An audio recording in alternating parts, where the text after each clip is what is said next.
Alright, here we are at my friend Paul's blacksmithing shop. This weekend we're going to be having a little private blacksmithing course from Ontario master blacksmith Sandra Dunn. So just thought I'd do a little walkthrough of the equipment we got here.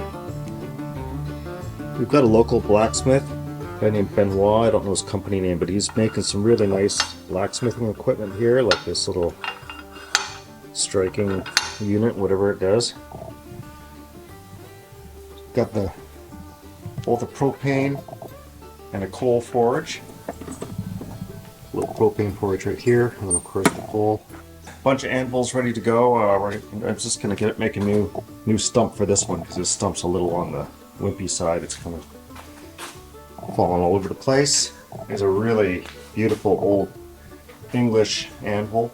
As a forged anvil, you flip that thing over and you can see the folds underneath the bottom of it. It's a beast of a thing.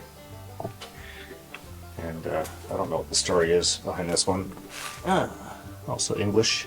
A little Chinese one that I think Venvor or somebody like that is making available, or maybe it's Alibaba. That's it, Alibaba. Yeah, so Chinese made one, but it's actually pretty good. It's like $300 delivered, which is kind of crazy for an anvil that size. And another one of the same here. It's got it on the go a little bit longer, so they've proven to be pretty good. We've got the 2x72 belt sander here.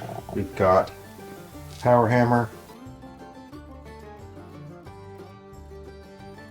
We've got the big pneumatic striking hammer. We've got an induction forge, which is not really working all that well here because this whole shop runs on solar. We should really fire this up and just cook some hot dogs in here. That'd be hilarious. There's Paul. Hello. Making his way through. Looking for something to fix whatever he just broke. Strap the barbecue to the tractor. Alright, moving on. Your simple little chop saw there. Bandsaw. Junky drill press that Paul's grandfather gave him. Bench grinder that really had to be bolted to something so it's useful. Big fixture table. More leg vices. And then up here, a little propane forge. We've got Paul recently picked up this really nice old Clausen lathe. So, just to be able to do basic stuff. So what's really kind of cool about this lathe is that Paul bought it from the son of the original owner, who bought it brand new back in the 1930s or 40s. Got about this big post drill Paul's been fixing up. He's got a couple parts he still needs to make to get that back up and running. And then Paul's wife, Shauna's got her little workshop set up here. She's into coppersmithing. So anyhow, pretty good setup for the upcoming weekend. And so I'm going to be spending today just kind of helping to get a few things put together. So we're on a water access only lot. Of course, there's no power to this lot either. So this whole shop is just running on solar panels. So down there you can see there's a solar array standing in the field there, and the cabin itself has got an array of panels on it as well.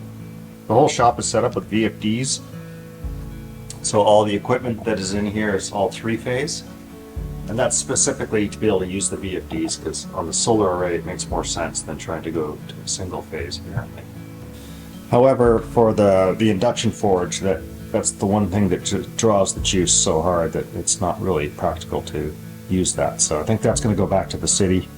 I think the idea was that the induction forge was going to be useful in the summertime when there are complete fire bans on. Once there's a fire ban on, they're pretty serious about it here, because any fires that get started have to get put out by yourself. Alright, so this is the logs I'm going to be getting our stumps out of, and I came up with this very simple little jig to try and get a square cut. So there's nothing to it. It's easy to go wonky doodles with a chainsaw, right? Just using a little electric chainsaw.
little bit of a high spot.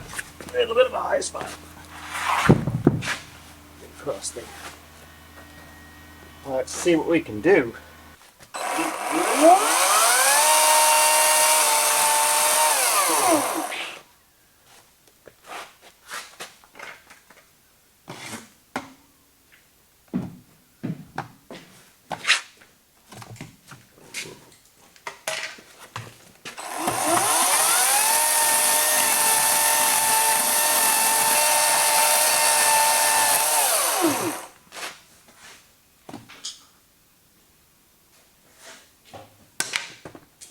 Isn't that about a million times easier than what I've been doing?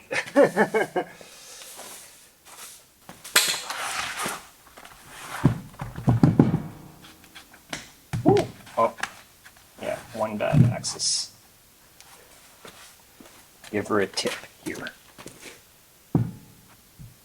So, there. One thing I have noticed is if I rotated on the ground, oh, look at that, it even gave you a mark, just like I was hoping it would. Does a good job of that.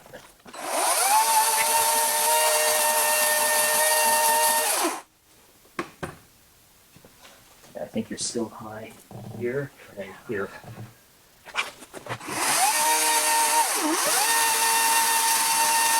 Roddy on that edge, eh? Yeah. That'll be for the small anvil. That'll help a bit.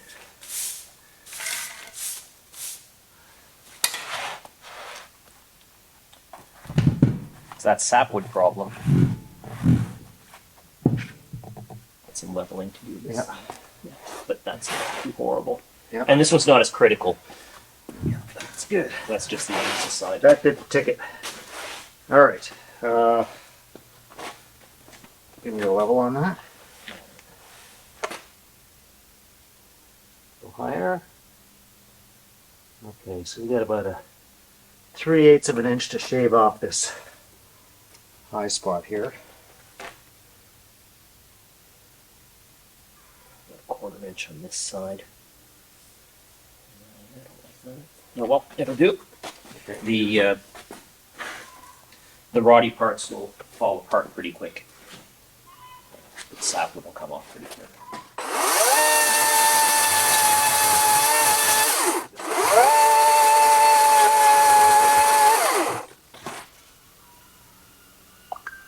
That's close enough to Yep. get us where we're going. Yep.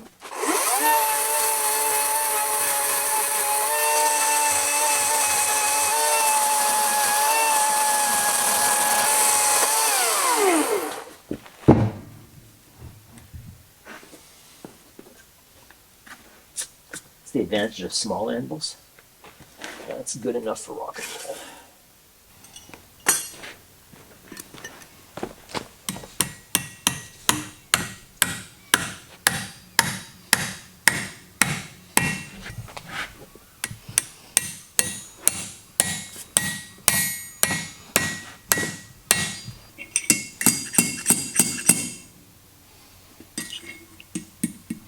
That's just brutal to get in on.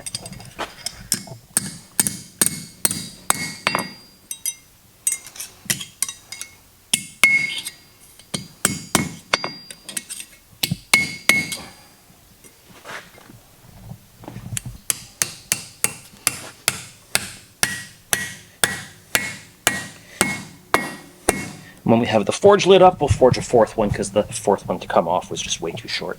Okay. One down. One to go, one more town, and one more show.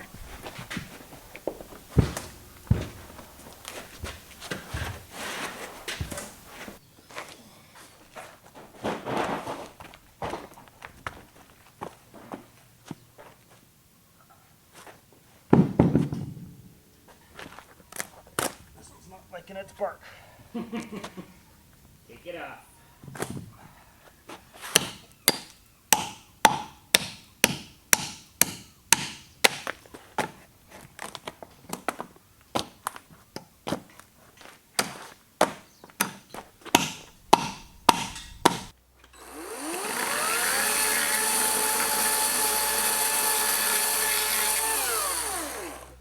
Get it close. over here to the rough concrete. Sand it down.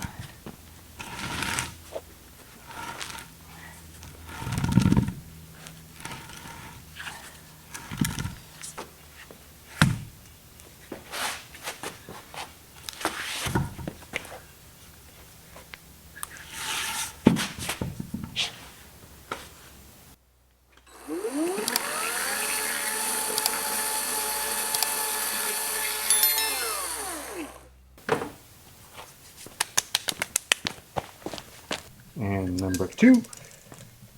Oh, that's a pain in the ass. Royal pain in the ass. Jesus. Who thought that was a good idea? Someone in China. Just like they got this really fat horn on here. Like that's almost useless by its fatness. Yeah. You can't do anything round on it. And it didn't give you a flat landing on the back. It's like they referred to like some kid's book for an anvil pattern, you know?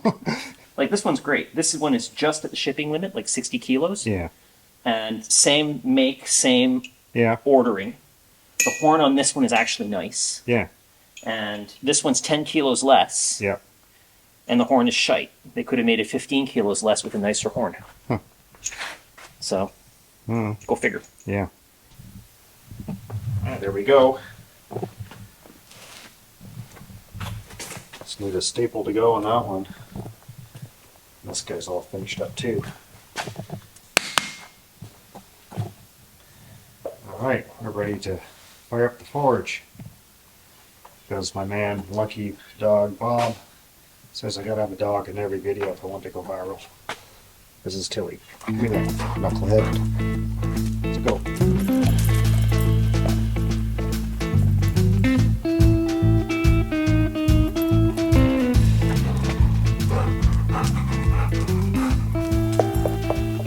Want me to throw that? That's what you want.